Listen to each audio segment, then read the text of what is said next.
Hi everyone! Kamusta po? Sa episode na to, bali magluluto po ako ng adobo. Gamitin ko pong meat is pork adobo. Alam niyo naman sa Pilipinas, kapag binanggit, even a different country, pag sinabi mong Philippines, oh, adobo, or sinigang, or pancit. So, ngayon, magluluto ako ng pork adobo. Gusto ko lang po magpasalamat sa mga new subscribers. I really appreciate po. At saka sa mga nag-like at nag-comments ng video ko, I really appreciate po.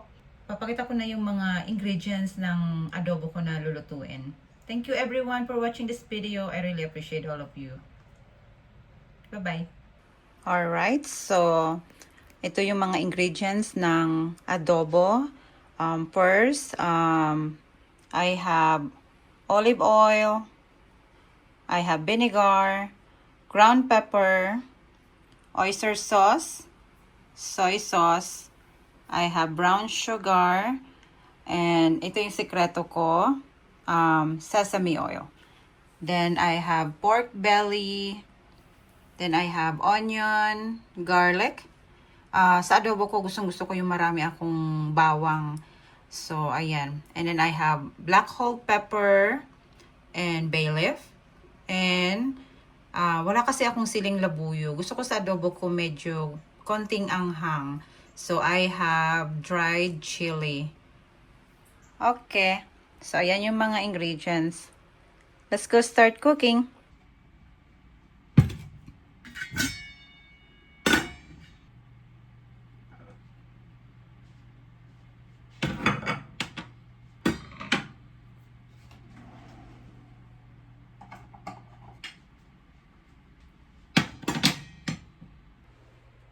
Okay, so mainit na ang kaserola natin. Lagyan na natin yung olive oil.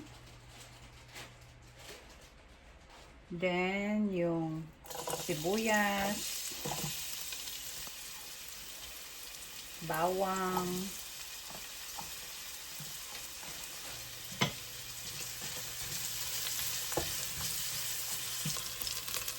then, lalagyan na natin yung meat.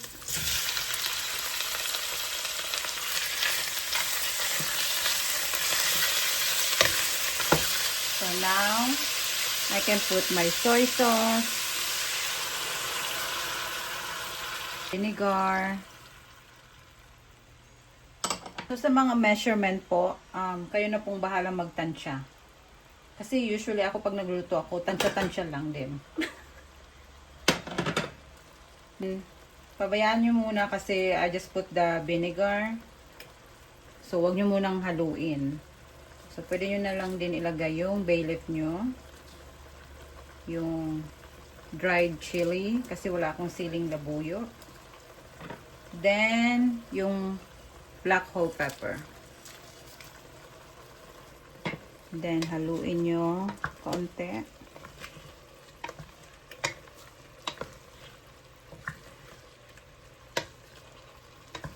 Smells good na.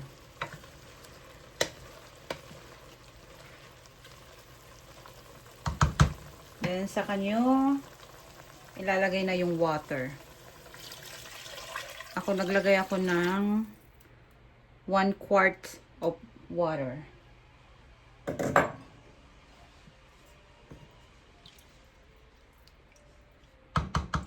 Then, I usually just like cook this for at least 45 minutes and then just go check later. Pero ano kasi ito pork, so I usually pag nagluluto ko ng pork, at least 1.5 hour. Kasi mas gusto ko yung talagang malambot. Okay. Balikan natin later.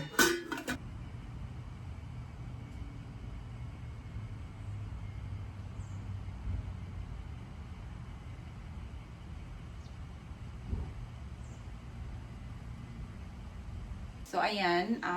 Meron ako ditong potato. Kasi nag-request yung asawa ko ng mashed potato.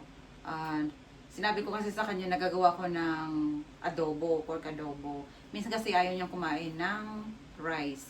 So, sabi niya, maganda daw ko nung i-side dish na lang daw ko yung mashed potato. So, yan ang gagawin ko. Pero, syempre tayong mga Pilipina, mas or mga Pilipino, mas gugustuhin pa rin natin na rice, syempre. Rice yung on the side natin sa adobo, diba? Kasi hindi masarap. Hindi masarap yung adobo na walang rice. Diba, hindi kompleto. So, gagawa ko ng konting mashed potato.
Alright, so after 45 minutes,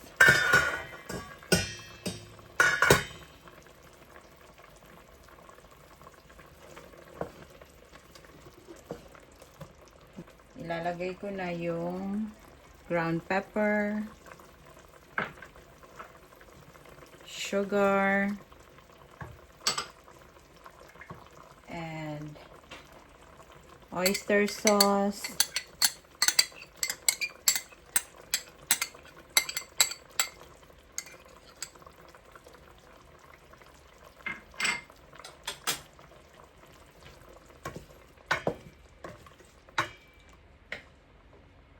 Then, yung special ko na sesame oil.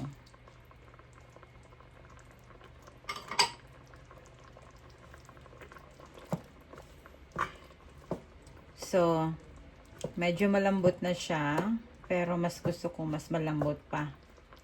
Kaya, I still have to cook her like maybe mga 15 minutes more. Okay. Balik tayo ulit.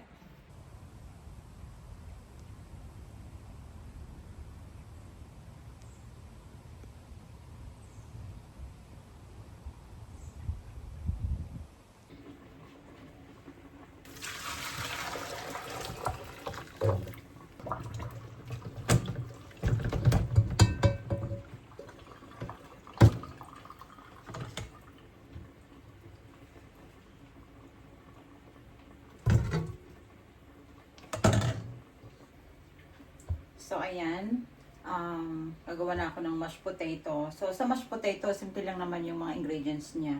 Butter lang, milk. Wala akong fresh milk, so pwede mo rin siyang gamitan ng evaporated milk.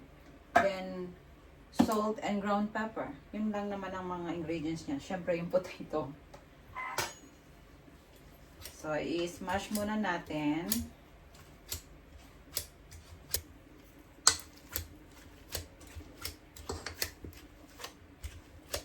Put a little bit of milk now.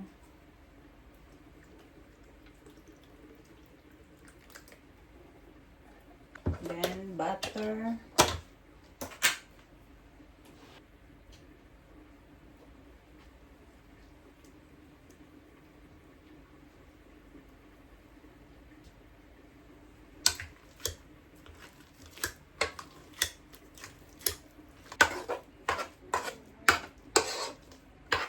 Put some salt.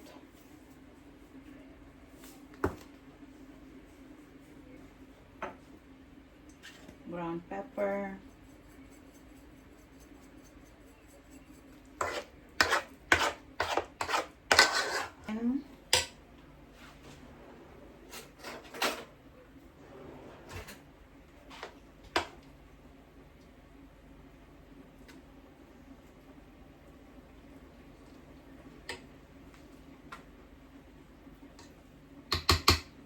Butter pa.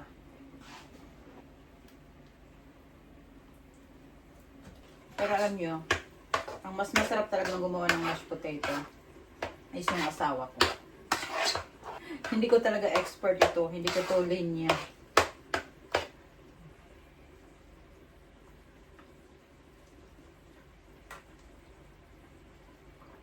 Ground pepper. Sabi ko na eh. Sana magustuhan niya ito. Pero papatikim ko. I know. Yeah, I said the person who made mashed potato really good is you. So ipapatikim ko sa kanya. Try it, darling.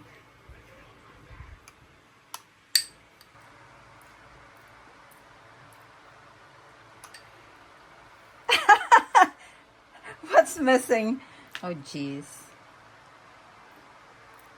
What needs to be put more? You tasted one time. Maybe just a Is little. it good? Oh, it's good, but What is missing more? What needs to be put it more? Butter, milk, no, we got enough butter. sugar. Maybe a little salt. I Salt? don't know. Okay.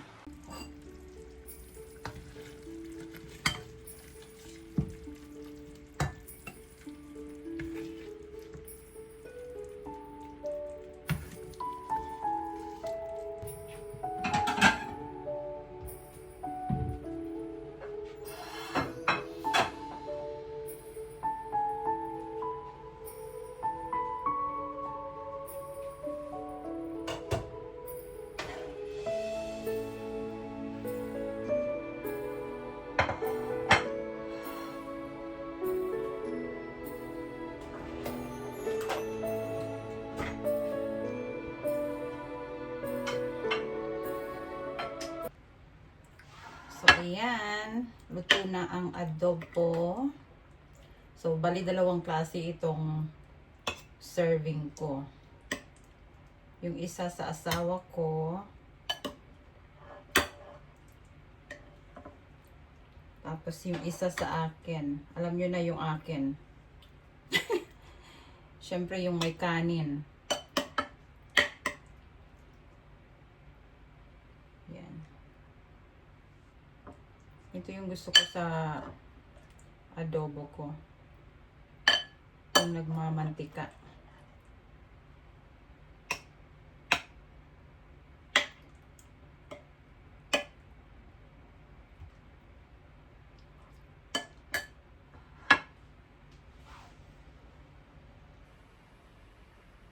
Okay, so bibigyan na natin yung plate niya. Here. Oh. Let me taste.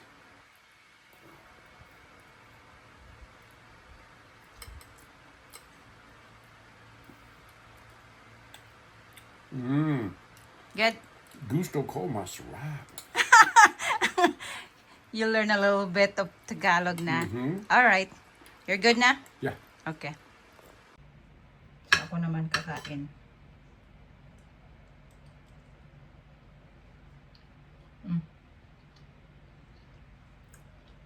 Ang sarap. Matamis-tamis at saka maanghang.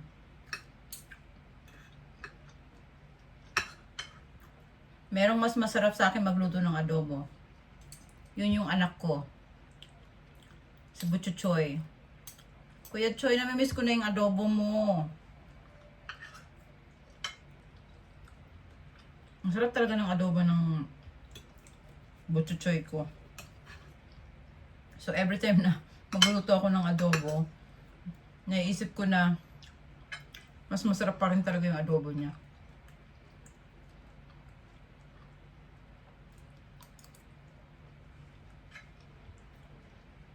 Alright. Tapusin ko na yung kinakain ko. Thank you so much everyone for watching this video, cooking adobo. Sana po nagustuhan ninyo. Sa pagluluto ng adobo, alam ko iba't iba yung mga paraan. So this way is my version. Ayun, thank you so much everyone. I really appreciate all of you. Bye bye.